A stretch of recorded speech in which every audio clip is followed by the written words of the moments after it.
This is a Guide Your Light network production, creating podcasts with purpose. Hello, beautiful. This is the Awakening to More podcast, and I am Alicia Timmerman. Have you ever asked yourself, is there more, or thought to yourself, there must be more? In this podcast, we explore all of the areas of your life where you might be yearning for more. More meaning, more connection, more time, more growth and abundance, but also more patience, calm, peace, acceptance, and of course, fun. From spiritual awakenings and journeys, relationships, business, parenting, and all of the things, join me as I share from my heart to yours, along with amazing guests, to help you find your own way home, to create a life you relish and love. Thank you for being here. Let's jump in.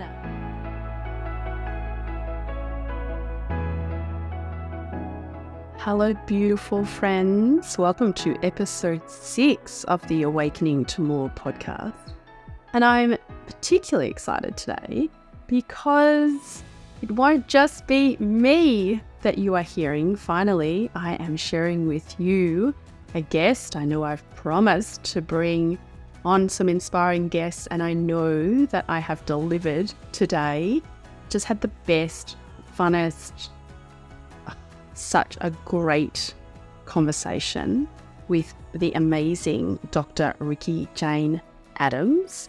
Those of you who know her, I'm sure you love her.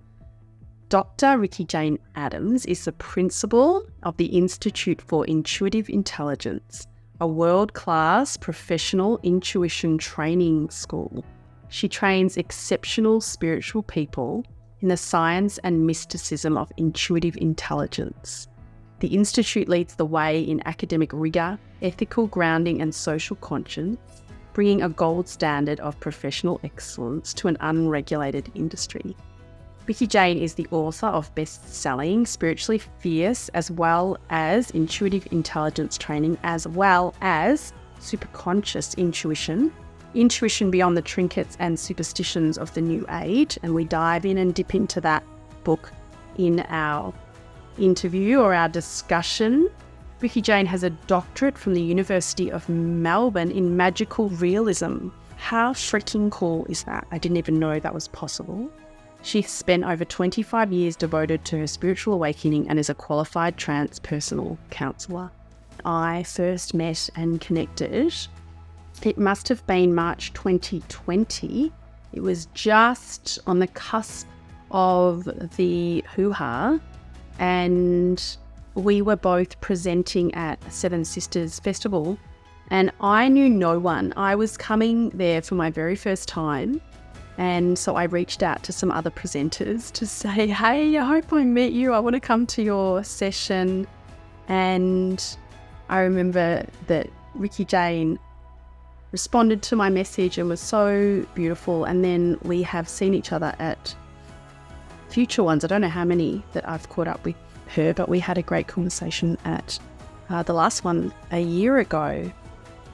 So when I was thinking about guests, I wanted to chat to Ricci-Jane, who I believe is a spiritual leader, a teacher in Australia.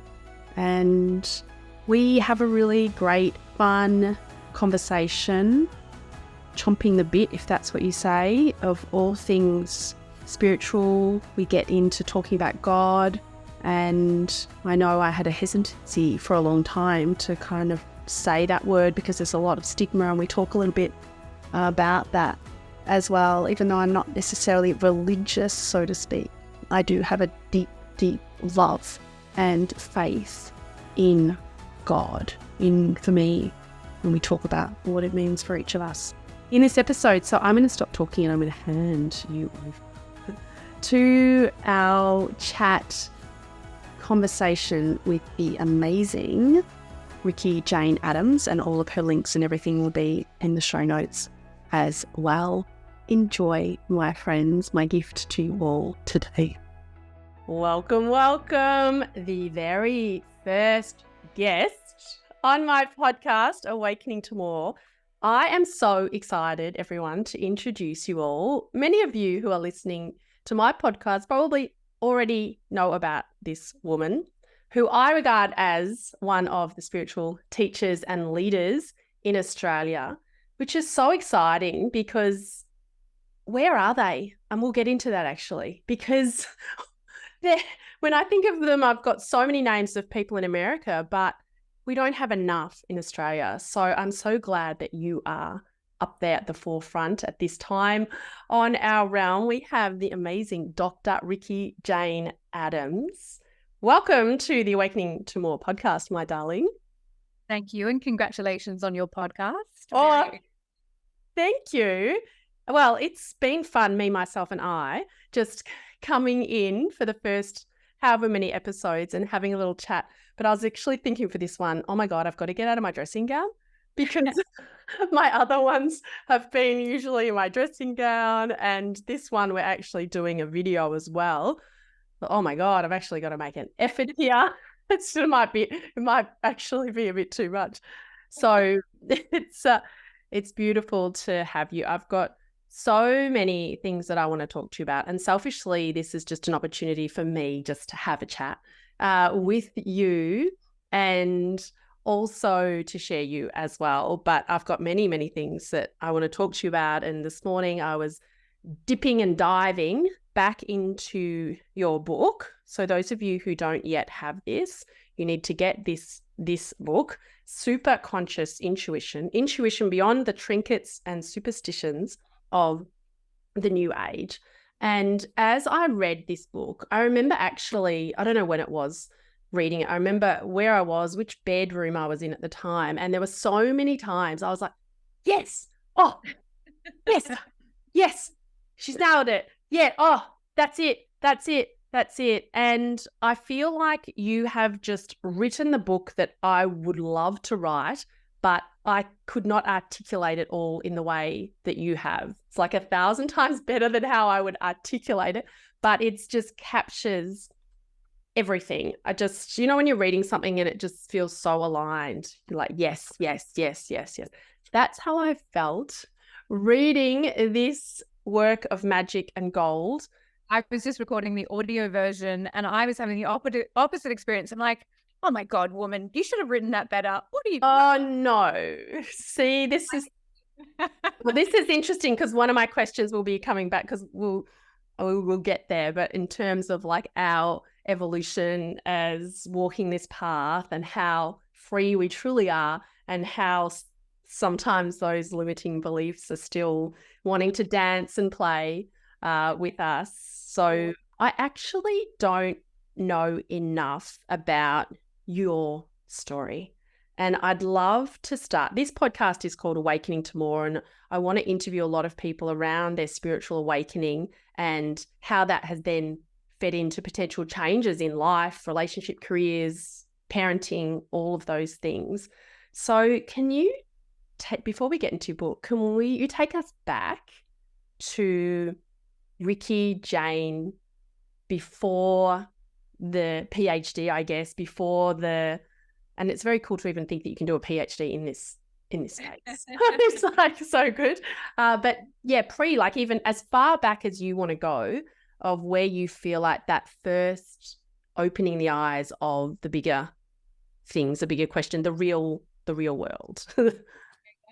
I mean, I guess I don't have a life before that because my mother's awakening happened when I was in utero. So it really was my whole life. And I guess the only thing, we can get into the details of that, of course, is that I had to go through the process of figuring out what was true for me out of her belief system and what I wanted to take forward and not. And the Institute really is everything I wanted to take forward and everything I wanted to leave behind. But I have that advantage, I suppose, of never having to figure out if I could have faith in my spirituality because I was raised to know that's who I was. And I watched my mother awaken. I mean, she would take me to see her teacher who was a channel, and I would be that like 8, 9, 10 years old, falling asleep on the floor under the chairs as she was learning to channel and watching her teach channel and sitting with her as she was practicing this. And my whole childhood was this. I was immersed in it.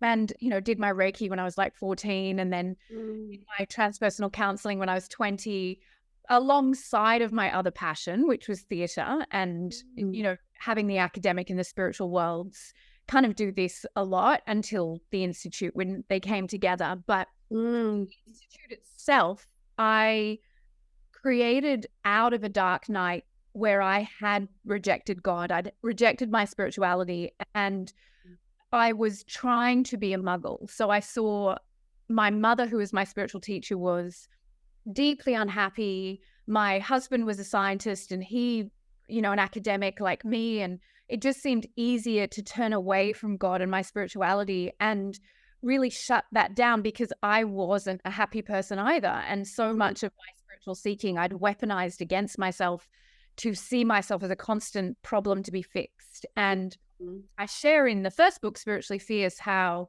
it was a phone call, and I can share that story with you, that changed everything and brought me into alignment. But it was that awareness that I could marry these two parts of myself, the rational academic who wanted ethics and logic and science, and the part of me that was outrageously faithful to a higher power. I think until the Institute, I didn't know how to marry those parts of me. And so I was at war with my spirituality to some extent, or I'd put it down and pick it up. And if I had a friend who was on board, I'd be more into it. And then if the next one wasn't, I'd be like, man, it was a floppy relationship. Yeah. And then, my mum called me one day and said, I've been diagnosed with Alzheimer's, and I was right in my dark night. Point being, I had a baby and a son and a husband and all of the things that were occupying me. And in that moment, I saw her life flash before my eyes, and all of her failed attempts to make a business out of her spirituality. And I said to her, we'll go into business together, and we'll call it Lightworker Institute, which is the first. Beautiful. Yeah. And I started that. Luckily, her diagnosis was a misdiagnosis. She didn't have a decaying brain. And a year later, I fired her. Oh, sorry, Mum. Sorry, Mum. Yeah. She now works again for the Institute. Had a long journey. But that was it. It was like everything aligned in that moment. And I saw how I could bring all the pieces of me together.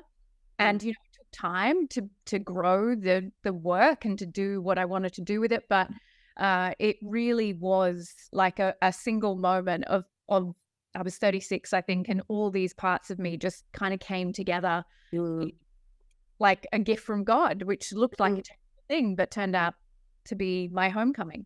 It's so interesting. And that goes back to what you talk about in the book, which I so feel and believe, just having that ultimate trust that even when things look like a shitstorm, even when we think from our human perspective that things are not working out for us, that it always is. It always is. And our soul knows, like when we just let go and go, okay, I'm not sure what you got in mind right now, but okay. All right, let's go. And that misdiagnosis that then ended up to be that critical piece for you to bring it all together. It's interesting, the age, because my awakening was 36. Yeah. Well, my more full, overt, spontaneous channeling one, but there were things leading to that. So it's interesting about the age. And I've seen 36 as a number for some other people who've had their awakening at 36. I don't know what it is about that, but there's probably some astrology people or number people will know, but I don't know any of that stuff. Yeah, or we can just make up our own. Yeah. Yeah. But I think for a lot of us, especially as women, we've done everything we were told to do. We've developed the career, we've found the partner, we've started making the babies, we're buying the house, and we're potentially recognizing that none of that is deeply satisfying us. And so we're potentially enough of a way through it to know it's not just about a new boyfriend or moving house or whatever. Actually, we're being called into something, and it isn't going to be satisfied by the external material world. And we're mature enough to no longer be constantly distracting ourselves with the things that in our 20s we could easily do. Right? And I think that's, we're moving into that space of spiritual maturity, or finding a deeper purpose for our lives that goes beyond just the babies we've made or the people that we've partnered with. And I've got so many other things I want to ask you, but I'm going to jump in because you've spoken about the babies. I'm interested to know how you have weaved together this being a mum thing and your mission, right? Do you feel like, is that the word for you? The mission. Like I just feel such a big mission, calling, all the things that I can become so obsessive with what I feel like I want to do and bring through. But yet I also chose the mum path as you did. I think you were a bit more sensible in that. Like why would you multiply that by 4? Because then it's like I feel like there's a lot of tension within me because I know that that's a big part of my journey of mothering, and actually that's the trenches. Like that is the spiritual work for me, because that's where I find things are most challenging, I would say. Like if I'm just humming and in my work and, doing the things that we do, connecting with humans and helping connect people back to themselves, like that's pure joy, right? But the parenting thing, like it's unpredictable, out of control. They're not necessarily doing what we want them to, all the things. Tell me how you find that interplay. Oh, I do it very poorly. We talk about in the Institute, the mystic mother archetype is the hardest archetype of them all. It's the constant sense of a divided heart. There's a reason why in previous generations, mystics became nuns and monks and went into cloisters to have the solitude to be alone with God, right? And not from how to make a living or how to raise babies. But, Caroline May says that this is the next great age of the mystic, but it's the mystic without walls. And so we do the harder work, which is how do you remain connected to the ephemeral and the holy and the divine when you're changing shitty nappies or kids get Yes. You're just in creative flow with the divine mind, and you've got to go to fucking parent teacher meetings. Sorry, my language. Absolutely, all welcome here. I have done it poorly, I would say, and that's, I guess, my children seem to like me, which I'm grateful for, but I don't have a lot of guilt around being fairly disinterested in mothering beyond what I have to do. Now, the older I get, the easier it is, and the more that I love my job as a mother. I've never romanticized motherhood, and maybe a little bit before I had my first child, but really it was a rude wake-up call to me to realize this was not a natural archetype for me. That obsession with my mission was always going to be greater. And feeling a calling at times, that knowing if God asked me to walk away from them all, I would. And if I did, and that can sound so harsh. Sorry to cut in on you, but this feels such relief hearing that from someone else, because I know that's been a point of contention in some conversations for me, is that concept that they're kind of no more our children than everything and everyone. And that, I know from the human construct, makes no sense. I remember having a conversation with a friend, and I don't know how we got into it, but this idea that, but what, you'd go and do that for someone else because they're not your kid or whatever it was. But I'm like, well, it's all one. And it's so hard for us to, even my human mind, I still don't fully grasp it in the limitation of my dense self. But in the knowing heart, that is just truth.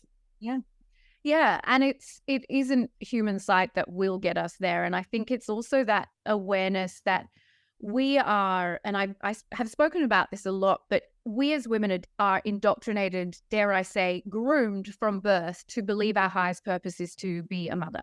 And so it's very hard for us to ever critique or inquire curiously about what else is possible for the mother archetype. And the mother doesn't get a lot of traction because we don't even believe that women are holy and worthy of carrying that divinity within them in Western religious paradigm. So for us to advocate for ourselves and to be able to make space. I mean, I went on my first retreat when my youngest was 18 months old, and I had zero guilt about it because mine was 10 months and I did a 10-night Vipassana and people thought I was fucking crazy. Yeah, and selfish, right? And how dare you? And if we weren't groomed from birth to believe that that was our highest purpose, to enslave ourselves to our children, then I don't think we'd struggle as much, because we don't do the same thing to men. And men are at the top of most spiritual piles. Like if you look at the most published authors, the ones who get the most attention, it's men, even though when I look around, it's women who are mostly doing the work at our level. But in all things, if I had a wife, I'd be fucking golden, right? Like my I heard Denise Duffield Thomas say, I've had to become a millionaire to live the life of a white Australian man. Yeah. Someone does my cooking, someone does. And this is not, I know this is a big generalization, and the father of my kids is actually fully 50-50 in terms of cooking, like has always been very like that. But in the main, like the patriarchy is still all happening. What most wives are doing anyway. So do you know what I mean? Like, so if you were a man, you like 80-20 in your that's true. That's true. That's true. But the thing is, when we do that, when we take that time for ourselves, that was the best thing I could have done, because prior to that retreat, I was the one, nappy bag, bottle, like boobs, all the things. I think by then, by 10 months, maybe I'd got to the point where he was off the boobs, but I was the one with that mental load around that baby. And I remember coming back from the retreat and we went to go somewhere, and Mark grabbed all the things, got the nappy bag, got the everything. Oh yeah. Okay.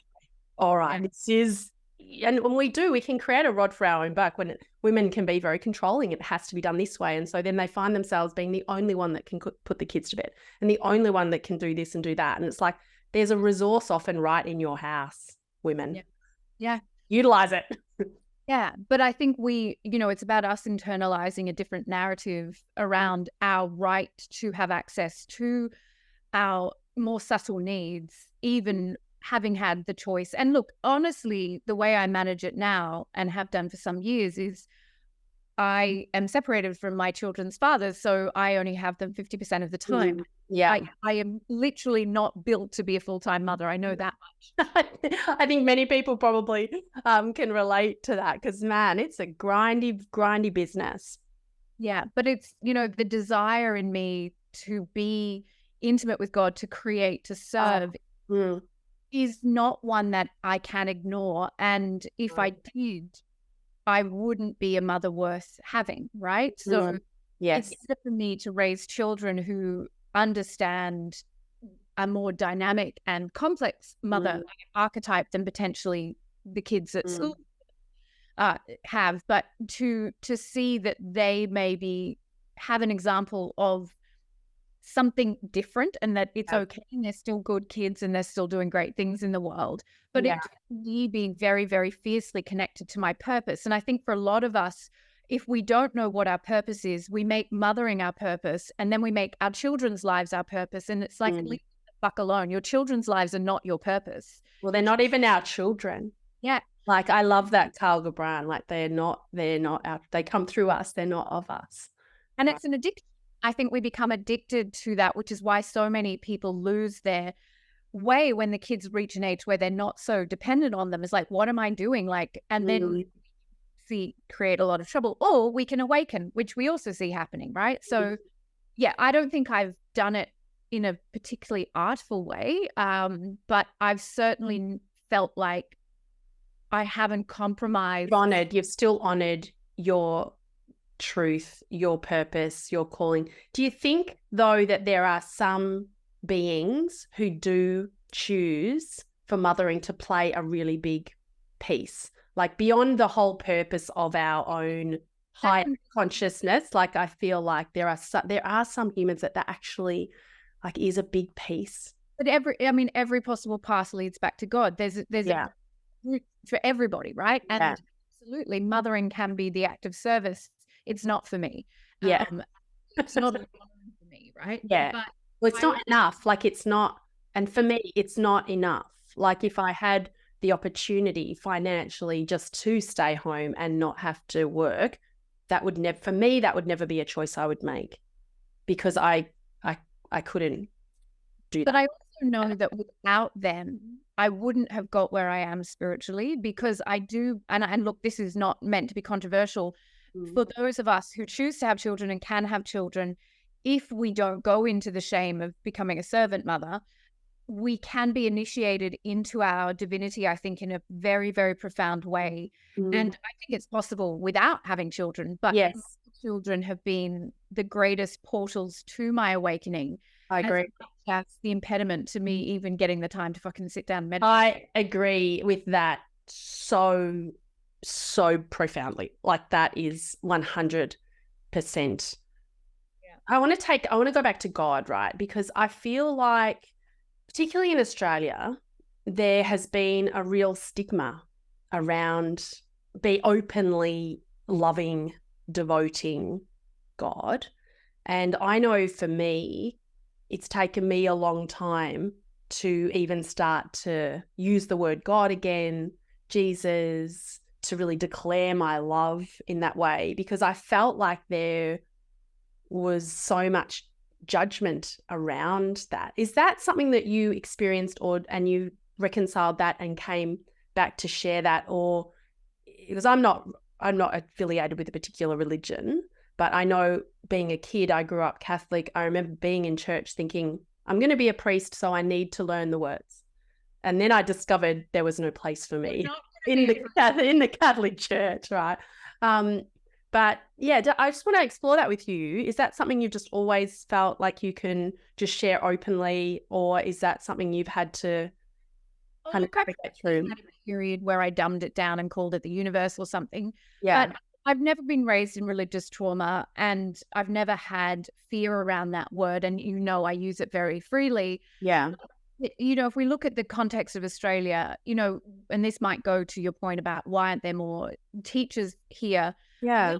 We are, white Australia is built on a convict, cynical, old, rejection of established. Very conservative, aren't we? Yeah. Very, very much in fear of anything faith-based, right? Yeah. We're very cynical about faith generally, and except organized religion, but even that we're a bit apprehensive about. And there's a real cynicism, I find, generally in Australia. There's pockets of places where it's not like that, like northern New South Wales and Queensland, lots of lovely, hippie colonies. But generally, we're a pretty cynical old place. We're also built on this massive seeping colonialist wound that we won't ever really honestly acknowledge. So we've disenfranchised Indigenous Australians from their own faith, and then we are estranged from ours because of the trauma. So that collective wound, I think, makes it very hard, and I'm, again, generalizing here, but I feel like it's a dangerous thing to identify as faithful at all. Yeah. Faith is. And it's weaponized against us very often. So I do, we find the people who are willing, but my position from the beginning was never to compromise on that word, because God doesn't belong to man-made religion. God is bigger than the universe, source, spirit. These are not God. God created those things, but God is bigger than those things. So if I use a different word because I'm afraid someone might not like me for it, I'm diminishing what I'm trying to say in the first place, which is, it is not the universe. Yes. Not source. It is not. Yes. It is not those things. It is the thing that is greater than all those things. And I'm not going to invent a word out of fear that you might not buy my thing. Like, don't. Yeah. Well, the word, I love using the word God. The phrase that my guides, and I'm conscious about the limitations of channeling, and that it's not like directly communicating with God, but they say all that is and all that will ever be, which I can resonate with that as well. Like, that it's just the absolute everything that has always been and that will always continue to be. How would you describe God? Well, I would just want to go back to you saying that your guides are not communicating directly with God, because in fact, in my way of thinking, there's no way that you could be communicating with anything other than God. Well, everything, it's true, right? Because all of us, right? I'm talking to God right now. Hi, God, right? Hello. You were looking very beautiful today, God, this form of you. So I get that in the sense that everything is part of that and we are all part of that one. But equally, I feel like in the kind of beings of ascended masters who are coming through me, they're still got elements of their own sense of a persona, just in the way that we do as humans, but they're just maybe vibrating and have a vantage point of where they can see things. But there's still, I think people should still be wary of what is coming through a channeler. Yeah. And look, there's so much you're touching on that I teach and care passionately about. Even that description doesn't go far enough for me, because you channel a certain face of God because it's where you're at evolutionarily. Yeah. And you're comfortable with that and you can accept that. When you get to the point where you can accept direct correspondence from God, there'll be no need for God to put on a mask to communicate with you. Right? Yes. Now, this doesn't mean that the archetypal pattern of Jesus or the Magdalene or Kali or any of the others isn't good medicine for us. It is. I've got Kali in my house in the form of one of my children. A very brave woman. Wow, she is like the most powerful energy I've encountered. Yes, I bet. Ooh. So you see, it's not diminishing the fact that God has within it all of those different archetypal patterns, but to imagine those archetypal patterns exist as anything other than God, masquerading as that energy to bring us the medicine that we need. So it's all frequency, right? And I need that frequency of Jesus, and that is therefore what I would channel, and that would be the archetype of the greatest healer the world has ever known. It isn't not God, and it can't be more than or less than God. But eventually, with all our channeling, and this is where I agree with you, channeling can be dangerous because we believe that someone has access to something we don't have access to. Yes, correct. And then people relying upon that, and I love what you say in your book, and I so agree with this, is that as a spiritual teacher, it's always helping people guide themselves back in to their own home, their own guidance system, their own intuition. And never do we want to be that people have to rely upon us and that people we're telling people what to think, feel, experience. None of that.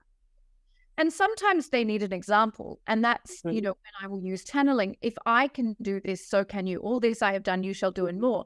So being mirror neurons, we understand how that works. You see it in motion, and then you go, hey, I have the possibility of opening to that within myself. Then it's a positive use of channeling. But channeling is no more or less anything, right? It's we're all channeling energy at certain frequencies. Every day, everyone, all of us. We can't exist if we're not channeling prana, because then we would have no life force within us. So again, as long as we're not making anything special about it, that doesn't mean it isn't important to sweat for it and work for it and make your life congruent with your faith and be the purest conduit for that.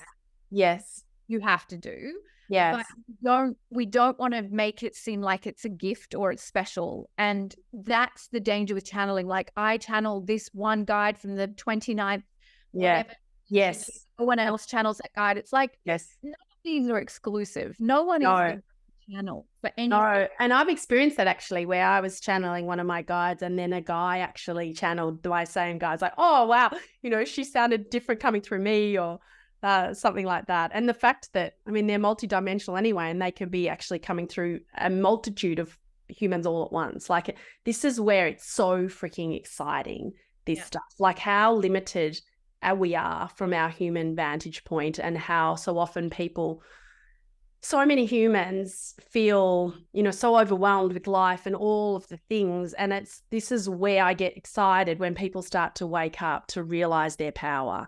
And it's like, oh my, there is so much, the fact that you are inextinguishable, the fact that your energy source cannot be destroyed, the fact that I believe nothing in this illusion can actually I don't think harm us ultimately, that we're just learning all the different things. Like this stuff gets me so excited. And that's when I feel like that trust can really kick in, because we then can play more lightly here and not take it all so seriously. And so I wanted to ask you that at this point, like you've been in this space significantly longer than me. It's like really been kind of everything from your growth, whereas I was very much kind of the conservative thing, the lawyer, the blah, blah, blah, and then suddenly this spontaneous thing, and then, okay, I've got to see how this all fits in with everything. But how free, like at your point now, how free do you feel? Do you still feel like there's some restrictions, or do you really feel like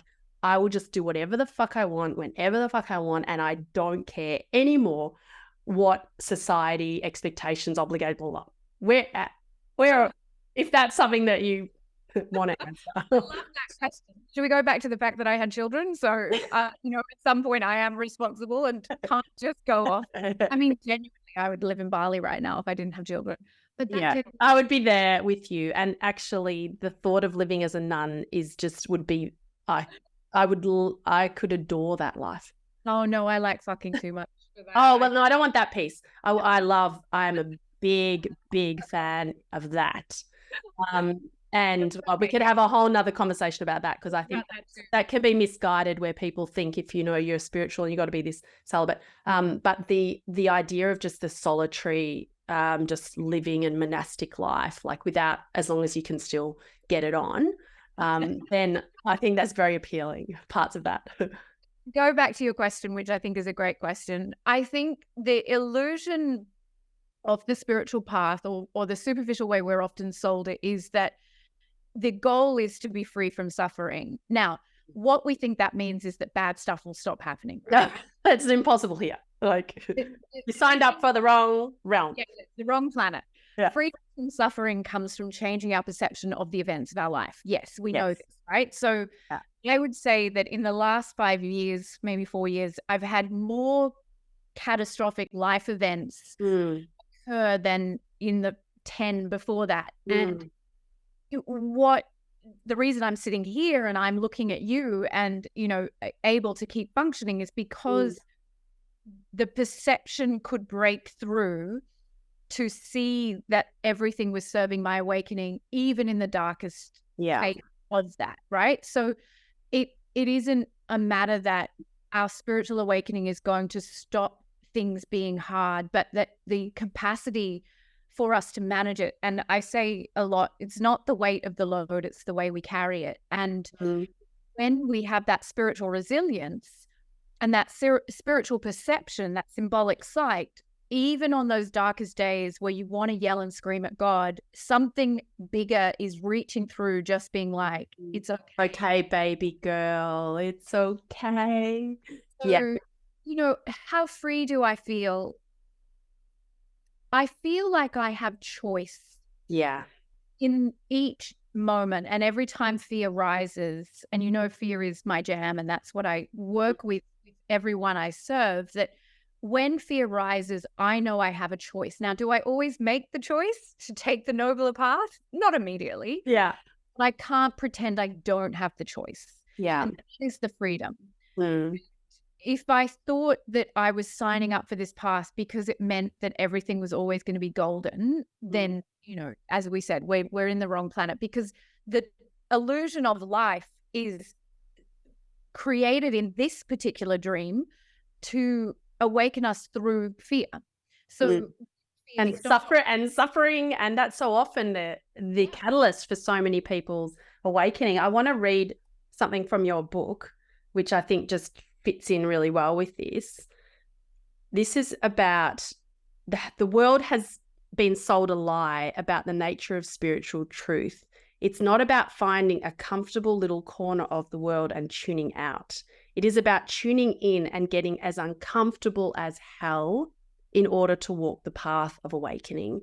And I would agree with that. And same, for me, the last 4 years, just has been so much and turmoil and all the things, but yet where it's interesting, this kind of interplay where you really feel that divine human, where it's like the human is going through all the stuff and you're like, holy shit, round about all the things. But then there's just this feeling of just such deep peace and surrender all at the same time, just to kind of observe the two of these things interplaying. But there have been times certainly where I think, God, I wish I was asleep. Like, it'd be so much easier where, you know, you're not kind of awake to all of the invisible forces and all the things, and so really not fully, but really conscious of wanting to purify my mind in some ways, and to be conscious of putting out there judgment, or putting out there things that I feel like are going to just like shit on our realm. And sometimes that feels a bit of weighted responsibility where, God, I wish I could just fucking, you know, think that thing or spread it out. And it's like, I feel like, yeah, much more conscious of that. Not that I'm fully on board with the whole concept of karma in the way that maybe some people explain it or understand it, but just, yeah, that putting the shit out thing. Does that make sense? Absolutely. And, you know, the path of spirituality is full of paradox. And I think that's one of the challenges when we're in a superficial spirituality, is we can't reconcile the paradox, right? So if I'm showing up to my faith, then I want the reward, which is easy. Right? Everything. Yes. I'll come and pay my tithing. I'll go to church. I'll do other things. So God bless me with a free and easy life. But the paradox is, the more you walk the path, the more you can carry. And for an accelerated awakening journey, then we will be given more so that we can accelerate more, right? Yes. We often don't see that the reward will be a heavier burden, but actually, what if we saw it that way? And at the same time, your capacity to no longer see that as a burden, but simply as life happening. Yes. Then the reward. So you are no longer looking externally for anything to satisfy you. Then, you know, do I want to reach the point where I am in a constant state of bliss? Abso-fucking-lutely. I'm not there yet. Yeah. And I do go into judgment, and I do go into fear, and I do get angry with God sometimes. But it's how quickly we recover from that, I think, that is the measure of that spiritual stamina. There's a question I wanted to ask you actually about that, where you say on page 139, we came to Earth School, which I love. I always use that phrase, Earth School. I was excited that you use it. Okay, we came to Earth School to raise our consciousness to the God mind. And I wanted to question you and ask you about that. Like, do you think that for the vast majority of us, that is truly possible whilst we are in the construct? I know, and this is this state of nirvana, right? The difference between awakening, and I know Ram Dass kind of talks about awakening compared to nirvana, where you know you are everything, right? You are all of it. You are swimming in the ocean of being God and really deeply knowing that. Do you feel like that is really possible for us in our limited frequencies here? Yes, I do. I don't know if it'll be in this birth for me, but I think it's entirely possible. And so there's a number of things I want to touch on there. One, the big one goes to the idea of how we divide things into separate things, separate lifetimes, separate, you know, energies. There's only one of us here. So it's not like 7 billion plus people have to have individual spiritual awakenings to get them there, right? We reach a tipping point where consciousness as a collective is ready to move. Yeah. Which we're on. I mean, it's happening. Like there's, when all the COVID hoo-ha was happening, my guides said, you know, there's so much emphasis on all these numbers, these numbers, that numbers, like, and they said, if you could see the numbers of people coming home, of awakening, you'll get very excited. Yeah. And so if we're not thinking like every Joe blogs on every corner is going to have to find their way back to God, then we're much more likely to feel confident that the human collective, which is one consciousness, will find its way to that nirvana state. The other part of that is that in a quantum reality, all time and space is one. So every birth that we are having, we're having now. So we are not. You'll find that so hard. Like, I get it, right? I get it. But also, I don't. There's a way for you to get it, really get it, because I know that you've had these dreams where you know you are not having a dream. You know you've gone into another one of your timelines, right? Oh man, I'm my dream. The difference between this Alicia life and my dream life, there's not even a. So you're doing all of the work in your dream state, and you're having some conscious memory of it. But if all of our, we often get caught up in the idea of reincarnation because it's going to take a really long time, but it's all happening at once as well. Yes. It's not like you're waiting for the 10 million years to pass where you can figure shit out and get to go there. It's like you're doing it as part of this supercomputer of all at once. There's 10 million versions of you. How magnificent are we? That's why, like, it's when people doubt themselves and their capacities, like, you would not believe what you are doing, like, right now. Yeah. And that means that I do feel more confident. Now, there are certain individuals that we can look to who attain that bodhisattva status, come back into human experience to show us the way. Yes. But again, it's like, it's not essential that we all end up as bodhisattva because they are there as the way showers. And whenever there's a revolution being led, we need leaders. We need those who can show us what is possible, like Jesus, like Muhammad, like Ram Dass. And they open a door. Will every one of us have a birth where we attain bodhisattva status and have remembrance of our divine nature in that way? No, but I don't think we're supposed to. And do you believe with the second coming of Jesus, my feeling, and I'm interested in your views because I don't know if this is true or not, I feel like it's here and that it's this waking up of the Christ consciousness within. It's not like going to be in the form of, say, a Jesus who comes in the form of one human being, but rather it's this Christ consciousness just starting to wake up lots of different versions of us as God.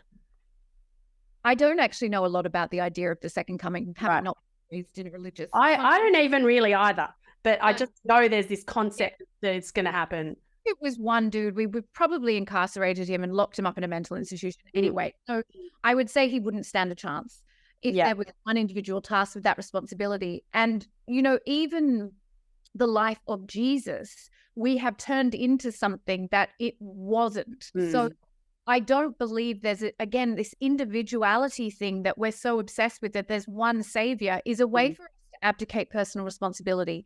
The Christ consciousness, however, is the protective force guiding human consciousness to its next evolutionary level, and it is accessible to us all whenever we make a choice. And the Christ consciousness is simply the awareness that has been resurrected, right? That is what the resurrection means, is that we have remembered we are God. We are God. We are love.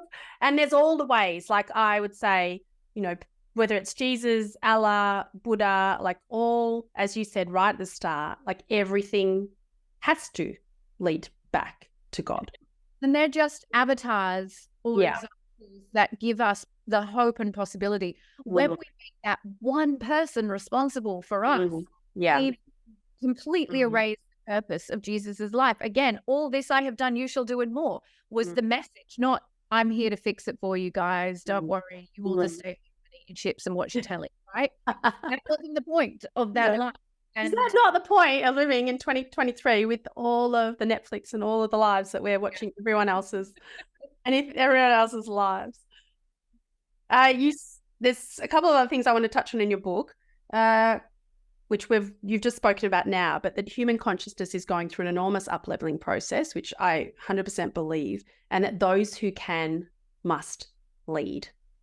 Is that, and we've touched a little bit on that, but is that something that you really feel calls you as well, more and more, that you feel like you've got the capacity, you've got the understanding, you've got the knowing, you've got that connection, and so you can't really just put down your tools?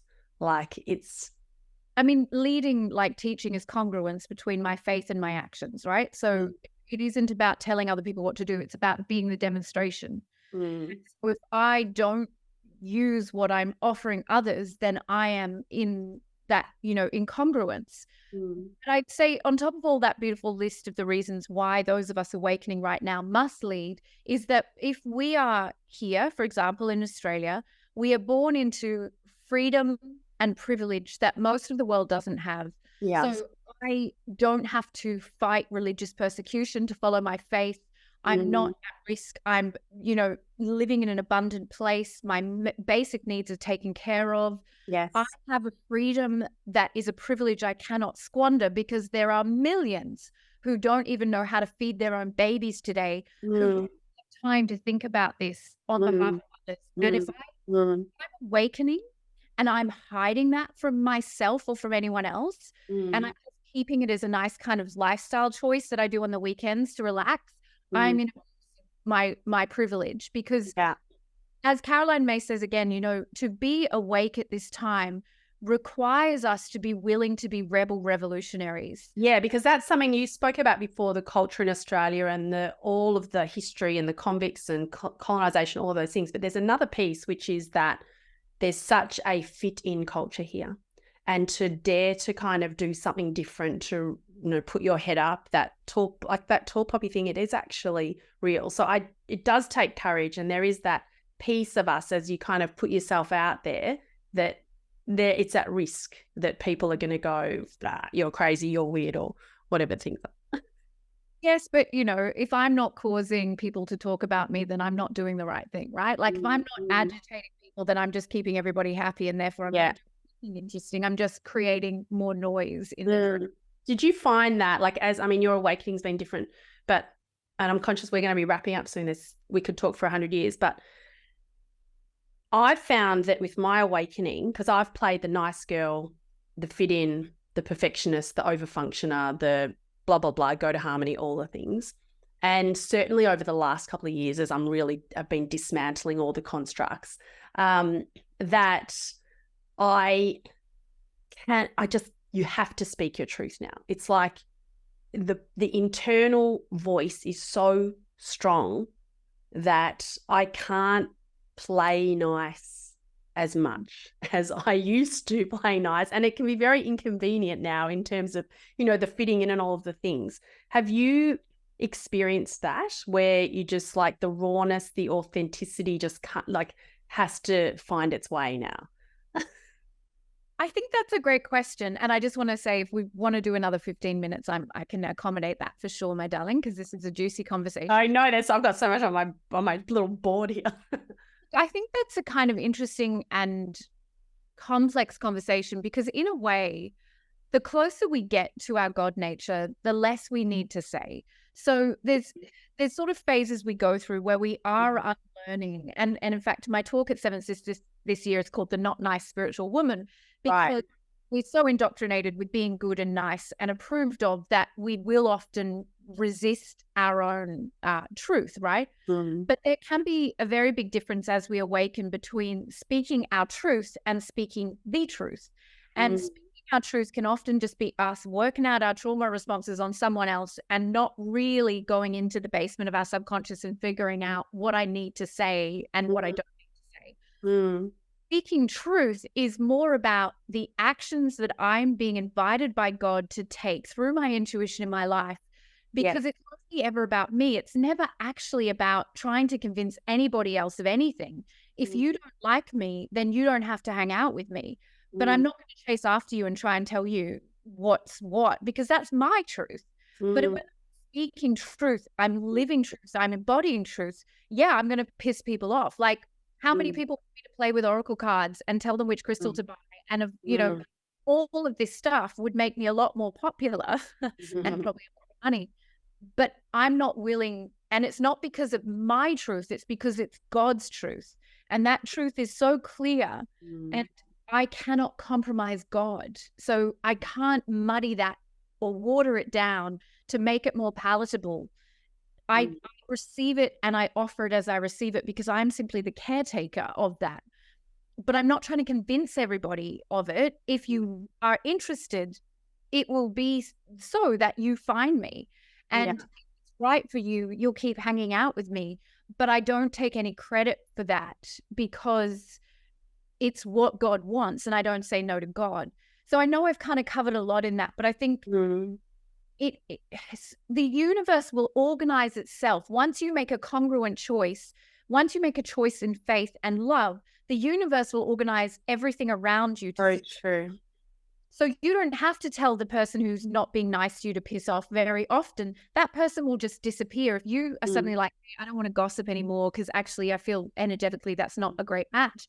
And suddenly they don't want to hang out with you because they're at that vibe. So it's like the more we speak our truth with our vibration, everything else. Yes, I 100% agree with that. And I feel like I think I'm still not like talking out at people or doing this or that so much, but what I feel is it's so clear to me when something's a yes and something's a no.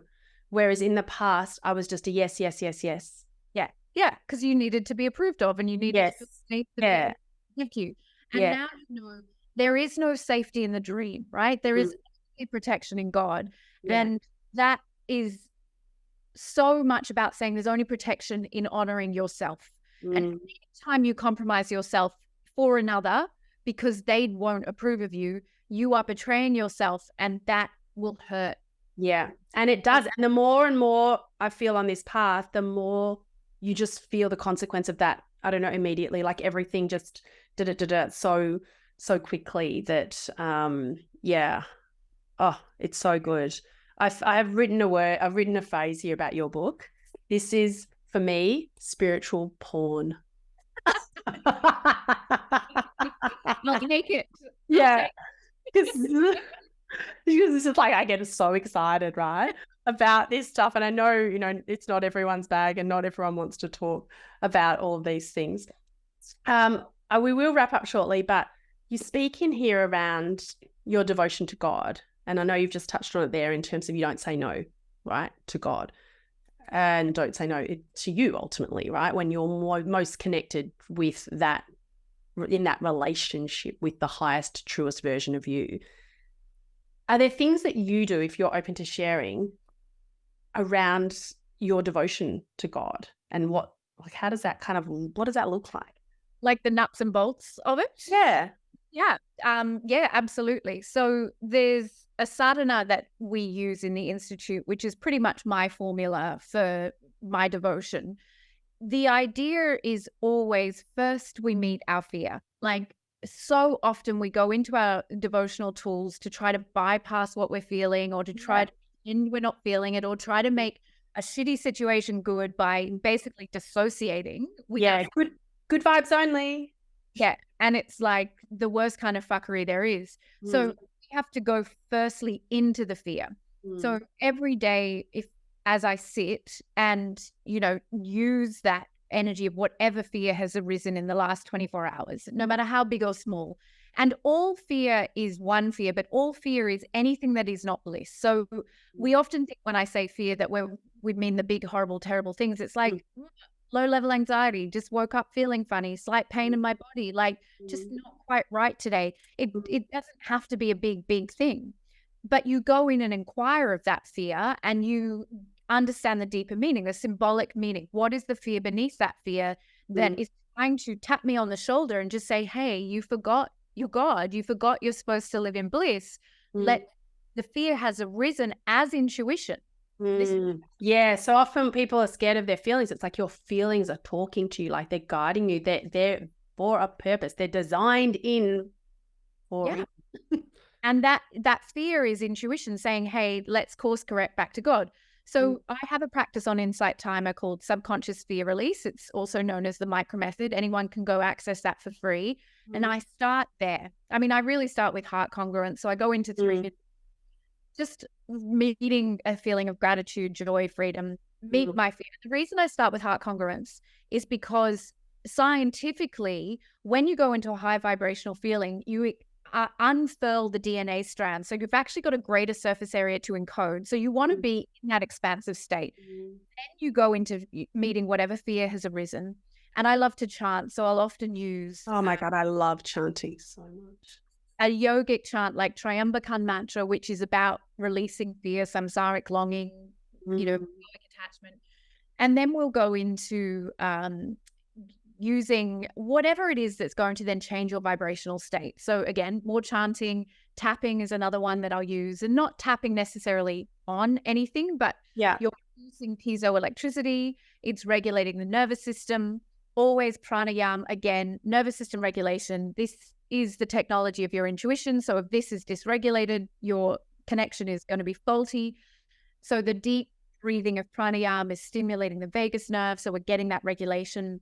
And then we'll go into some kind of consciousness encoding practice where we're actually, again, using the vibrational frequency of the highest possible vibration we can hold to change our state of being. So then we have like 6 hours in our pocket. So you can go out day with 6 hours advantage. That effect will wear off. And always with the perspective, which I'm sure is the same for you, of I do not do this for myself alone. I'm here in service. So I'm showing up to my mat and I'm doing my devotion, not because I just want to feel better, but because I'm doing this on behalf of all consciousness, and I'm blessing everything and everyone I'll meet in my day ahead of time. Yeah. So I'm actually smoothing the way for myself. And then you have the most amazing interactions with everyone, because everyone is so fascinating. Like every person you meet, it's like, oh my God, because you're just talking to God. Yeah. And you just love them. Like this love is like just like flows out, and it's the best. So it's worth it, right? It's worth all the hoo-ha and in the trenches and all, because some people on the, wherever they are on their spiritual journey, nothing's better or worse or whatever, but it's like sometimes you can understand why people pull out and say, all right, I'm done, I'm out of here, because it can get, so messy at times. In our last little bit of time, what would you say has been one of the biggest challenges for you, having to really walk this path? in our last few minutes, just like throw that in for you. I think it's exactly what you said. It's like, the movie The Matrix, so often I just plug in, or, plug back into the dream and pretend I understood all that stuff, and that I can go back to being a muggle. But it is that personal responsibility. And, genuinely, there are things. This is why aging is so wonderful, and it gives us so much humility, and we should just be bowing down to our elders. I've hit perimenopause in the last year or so, and I am like exhausted, like I'm pregnant. And I no one warned me that this would happen. And so it's like, get up and do your devotion at 5:30, and I'm like, fuck you. Like, So I did really think that learning the humility that comes with age has been one of the greatest gifts of understanding that that softness, like being soft with ourselves, being generous with ourselves, being kind with ourselves, as well as also expecting ourselves to show up, and that the two things are not mutually exclusive. But I guess finding the balance of that, I can, indulge in hedonism. I can go way too far in one direction, and then, it will become, and just finding how to be in that middle path is definitely the greatest challenge for me, because I'm a of extremes, right? Yeah, me too. It's like once I'm at like everything, the whole thing. Go all in, but how to be in the middle path and be the mother, be the partner, balance a bank account, get exercise, feed myself well, all of that. Those challenges are no different, I guess, whether you have God on your side or not. But it is, that. Is there anyone though that doesn't have God on their side, right? We all do. It's just whether we have conscious how aware we are of that. And when you talk about, when you're starting to talk about all those things of aging, like I just immediately think my mum, like out of everyone in the world that I've personally come across, for me, she is the closest to an evolved human. And she's like what you spoke about earlier around not necessarily saying much, not being opinionated, like just, those proverbs of maybe it's good, maybe it's bad, like just that very gentle, very wise, aging beautifully human that I aspire to be. And I think I'm a bit much for her at times. Like, I'm just like so excitable. Like I'm just like still this little puppy dog, right? It's super excited. Is there anything else that you wanted to share before I ask you a last question that I hadn't planned on asking you, but I want to ask you that. And I know I'm going to have all your links and all your everythings for people to find you in the show notes. Sounds very professional. Is there anything that you haven't had a chance to share? Oh, I think you ask amazing questions and we riff off each other very well. But what's in my heart right now would be, be patient with yourself and know that there's no top of the mountain, right? There isn't a place we're trying to get to. It is now, and it's choice by choice, moment by moment, breath by breath. And ultimately, it's not about the practices you do or what you do for a living or any of that. But in this moment, can I find a way to just be present, gentle with myself and the world, and, you know, defenseless, not trying to win or anything. Just can I give myself that compassion to be fully human and fully divine? Know that everything's going to change. Like, that is life, right? And not to be so certain of who we are and what we're doing, and that humility of just letting yourself evolve. Because I think we can be so fixated on getting somewhere with our spirituality, and there's actually nowhere to get to, because the point is there is nowhere to get to, right? It's all here right now. It's all right now, available. And that concept of, you know, the meek or the humble shall inherit the earth, like, as in that seeing, truly seeing everything there, where we, as Ram Das is, you know, where you become nobody. To become everything, right? To become everything. And that's, I think, you know, when we're in a hurry with our spirituality, we really miss the point that actually you're going to be born and die 1,000 times on this journey of awakening. It's not linear, and there is nowhere to go. Just right now. Beautiful. Oh my God, I love it so much.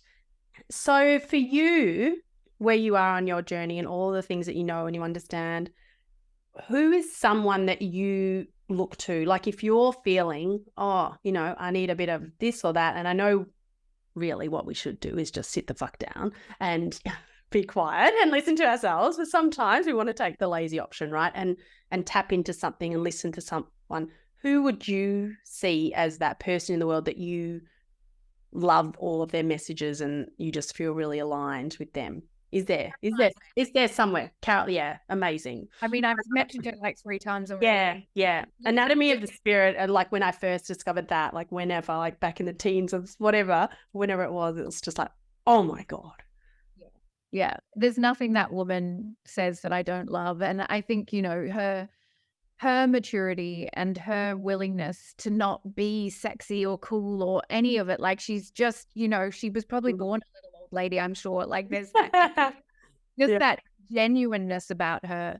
I mean, that's what I'm kind of looking out there. And I think that's the reason why things like books matter, because yes, we have to be our own teacher, but sometimes you just need to read something and is going to course correct you back to your own truth. And that is why, you know, we are never going to see books go out of fashion, I don't think. No, it's so important that we have those things around us that remind us, and that we keep looking to those things, because otherwise we forget, because the world is noisy.